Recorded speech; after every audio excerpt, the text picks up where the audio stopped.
guys, I am here with a Miracles Do Happen story. These are true stories that people sent in to a magazine and they made a book. Tonight's story is called No Way Out, and it is by Mike Messing. Huge balls of fire rolled through the treetops. "Evacuate," the chief crew screamed. But it was too late for me and Rufus. Rufus, my big old mutt of a dog, was yipping and whining, anxiously sniffing the air around our small cabin in the Alaskan bush. Fire was coming. He turned to me and started barking at the 24 firemen trying to clear a fire break around my 40 acres of heavily wooded land. "I know, Rufus, I know," I said, trying to calm him, but I was pretty nervous myself. I could smell the wildfire coming, an arid scent of burning leaves, sap, smoke, and tree bark. Wildfires roar through the Alaskan forests every summer when the winds blow and the parched forest turns to tinder. This fire was headed straight for my land. I'm not one to ask others for help. I'm independent by nature, just me and Rufus in our cozy frame cabin, 10 miles from the nearest village, Central Alaska. Out here, everyone faces fire, and usually we face it together. For the past month, my neighbors and I had fought a blaze that took 5 homes and burned 500,000 acres in Alaska's crazy mountains. Now people had come to me. I couldn't quite get comfortable with that, though I knew I should. "We still have a chance to save our place, Mike," said a firefighter I recognized from church. "Can't tell you how much I appreciate it," I said. Like many people in my church group, he was a stranger to me. Even there, I didn't mix with people. I figured my faith was between God and me. I'd slid into a back pew just as the service was about to begin, sit myself, and skedaddle right after the closing hymn. "Why don't you join us for a potluck dinner? Get to know our community," the pastor asked me one week. "Thanks," I answered, "but I can't now. I've got work to do." I didn't know how to say that I was a little bit on the shy side. No time for words now. The firefighters and I had been working side by side for a couple of days, clearing trees and brush to create a fire break. We'd already laid 2 miles of fire hose from the railhead leading to my cabin and outbuildings, including my repair shop. We'd also brought in 3 gasoline-powered water pumps with the wall of 2,000-degree flames just hours away. We hooked them to the hose and started watering down the house and shop. I pulled the starter cord on my chainsaw and sank the roaring blade into the trunk of a deep spruce.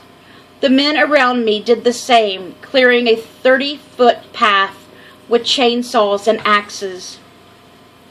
The south and north sides of my property seemed safe. Quartz Creek to the south was about 15 feet wide, and I didn't see any way the fire could jump it. To the north was a 1,000-foot-long, 100-foot-wide strip of land I'd cleared a few years earlier for an airstrip. The fire probably wouldn't cross there either, I figured. When the fire hits, the danger's going to come from the east and west, where the timber's unobstructed, I said. We have to concentrate there. We worked ferociously, falling trees, then dragging them away. Rufus thought the whole thing was a game. He ran from firefighter to firefighter, barking at the noise and activity. He was going to get hurt. I shut off my chainsaw, loaded him into my pickup, and drove to the airstrip. I chained him to the truck. "I know you don't like this," I said, "but you'll be safe here. Don't worry, I'll be back." I sprinted back to the west fire bank and returned to work. The roar from the chainsaw sounded like a swarm of angry bees, but it was drowned out by the menacing rumble of the approaching firestorm. "Sounds half an hour away," I shouted to a volunteer beside me.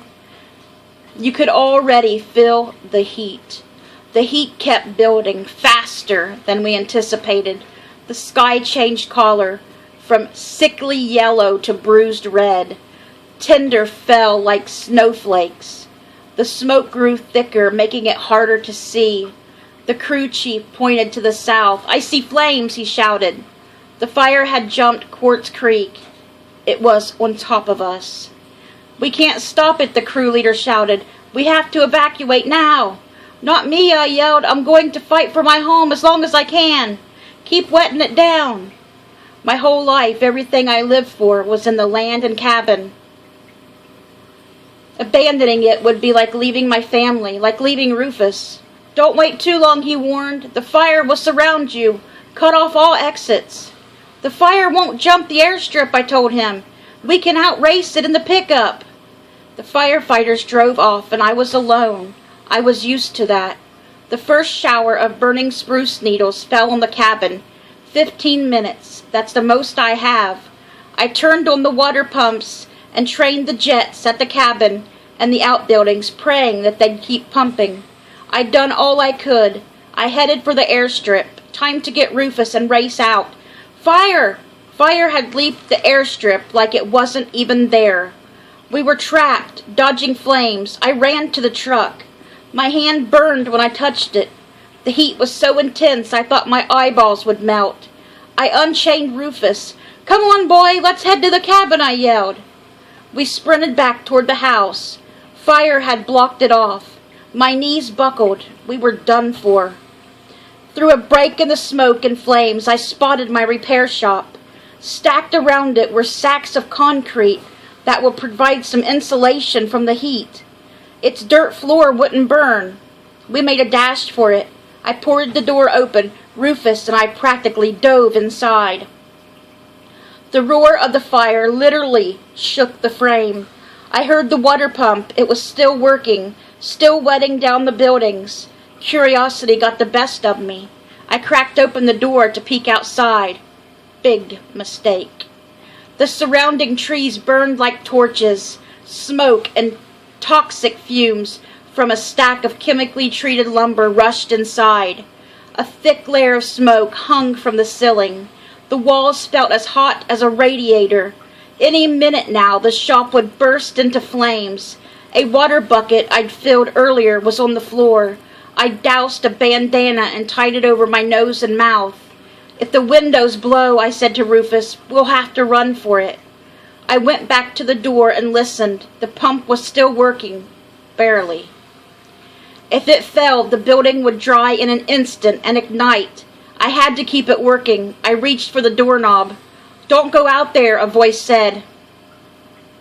I looked around. Just me and Rufus. I heard the voice again, clear as day. "Stay right here." I didn't move. White smoke enveloped the shop. Windows glowed red. The fire roared through like a freight train. Its heat leaked through the walls. Sweat dripped into my eyes. I turned to Rufus. He whimpered, fear in his eyes. I petted him. His fur was hot. Suddenly the smoke turned black and the shop fell dark, like someone had turned off the lights. I prayed I'd lose consciousness. Dying of smoke inhalation seemed preferable to burning to death. It was time to say goodbyes. "Sorry, buddy," I said to Rufus. I wasn't too smart. I thought I could do it alone. We should have left when the firefighters left. He looked up and wagged his tail as if offering forgiveness. "Looks like I'm going to be seeing you today, Lord," I said. Boom! Outside, some gasoline cans exploded. The walls and roof seemed about to pop from the intense heat. I kept a Bible in the shop. I reached for it and flipped it open. Psalm 116. The Lord protects the simple-hearted. When I was in great need, He saved me. A calm settled over me. I felt a tremendous presence in the room, as reassuring as the voice I had heard, stronger than the flames. "I'm in your hands." Gradually, the roar of the fire diminished. Am I in heaven, I wondered? I just stayed put. Then I heard voices. "Mike! Mike! Are you okay?" The firefighters had returned as soon as the worst was over. The water had never quit. The pump had kept working. The cabin in the shop survived. More than 3/4 of the trees on my property burned and did all of my winter firewood, but that was a small price to pay. "You must have a pretty good line to the Lord," the firefighter from my church said. All I could do was smile. We spent the rest of the day putting out small fires, choking off stray embers. We were safe. Even Rufus felt it. His tail wouldn't stop wagging. That Sunday I went to church. This time I forced myself to speak. "God got me through this," I said. I was so scared and helpless, trapped in my shop by the wildfire.